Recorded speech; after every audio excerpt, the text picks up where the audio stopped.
general manager here for the 3-year run that brought Embiid, Joel, Okafor, and a slew of draft choices.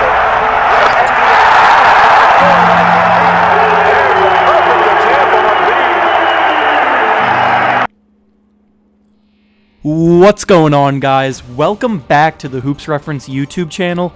Today, we're going to be talking about a rookie that has been having an outstanding season so far, yet has flown completely under the radar.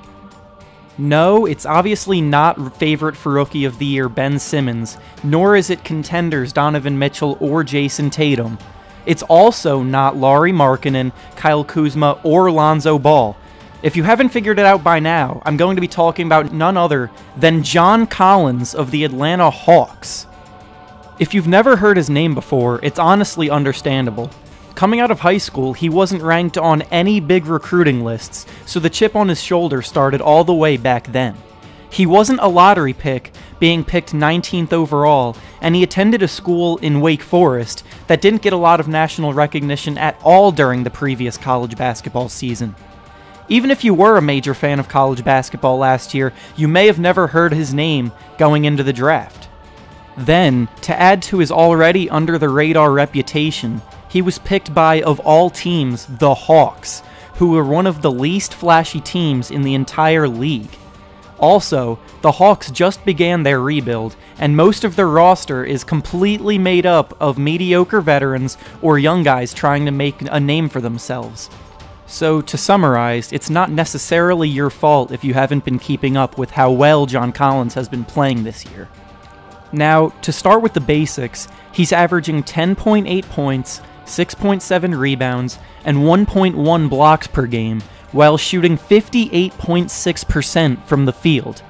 Comparing that to other rookies this year, he ranks 8th among all rookies in scoring, 4th among rookies in rebounding, 1st among rookies in blocks, and 6th in the entire NBA in field goal percentage.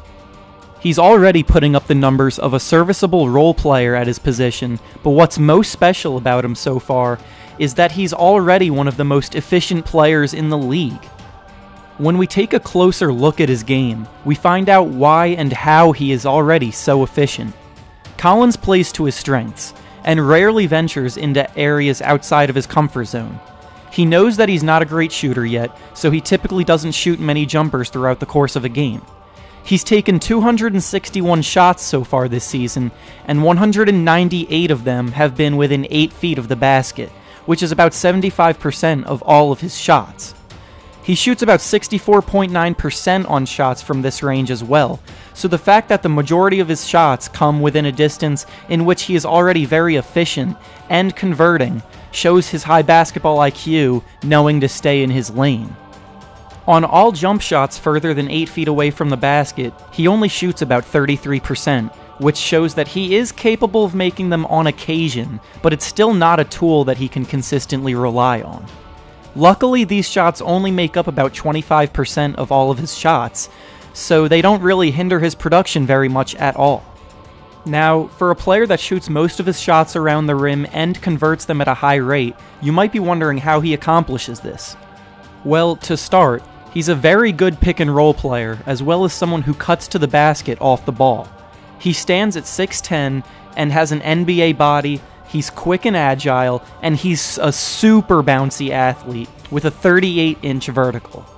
He plays above the rim and uses his craftiness to finish at the cup at a high level. According to Synergy Sports, he ranks 25th in the league in points per possession on cuts, showing that he has a knack of putting himself in a good position to score with good off-ball movement. Switching over to the defensive end, Collins doesn't miss a beat. He more than holds his own on that end, and hasn't needed any time at all to adjust to the competition of the NBA. Again, according to Synergy Sports, he ranks in the 80th percentile in the whole league in defensive efficiency. This means that he allows fewer points per possession by his matchup than 80% of the league already. Also, when you adjust this metric to only include players that are in their team's rotation consistently, Collins ranks 58th out of 339 players in this metric. Pretty impressive for a 20-year-old that wasn't even picked in the lottery. Plus, on top of all of this, he's getting these numbers in only 22 minutes per game. If the Hawks would put him into the starting lineup and consistently play him 36 minutes a night, he has the potential to develop into one of the better power forwards in the whole league. His stats per 36 are 17.5 points, 10.9 rebounds, 1.8 blocks, and 1.1 steals per game. Those numbers right there would make him one of the most well-rounded players in the whole league. He just needs a bigger opportunity to show it. Unfortunately, the Hawks are in the middle of a rebuilding year, and winning isn't exactly their goal right now. Playing Collins for longer stretches at a time might result in better outcomes in games, which would then hamper their chances at getting the #1 overall pick in the draft. They currently sit at last place in the NBA, and if they can stay there and land the top pick, a potential duo of John Collins with either Marvin Bagley, Luka Doncic, or DeAndre Ayton would be an amazing start towards building a contender. After letting Al Horford, Paul Millsap, Dwight Howard, Kyle Korver, and Jeff Teague all walk in the past few seasons, the Hawks decided that they were going to break their long stretch of mediocrity and start from scratch. With future championships in mind, this was probably for the best, because it is very difficult to win a championship with a team full of average. Dennis Schroeder has been very good for the Hawks this year, and John Collins is showing a lot of promise moving forward, so things are looking bright for the future of the team. Now, to shift the focus back onto Collins, I'm obviously not saying that he should be the favorite for Rookie of the Year. Ben Simmons is having a historic rookie season, Donovan Mitchell and Jason Tatum have been terrific lately, and Kyle Kuzma has been a scoring machine all year. What I am saying, however, is that his name should be mentioned in the award voting at the very least, and could accumulate some second and third place votes in the process. His production on both ends of the floor should not go unrecognized just because he plays for the uninteresting Hawks. And with that being said, that's all I have for you today.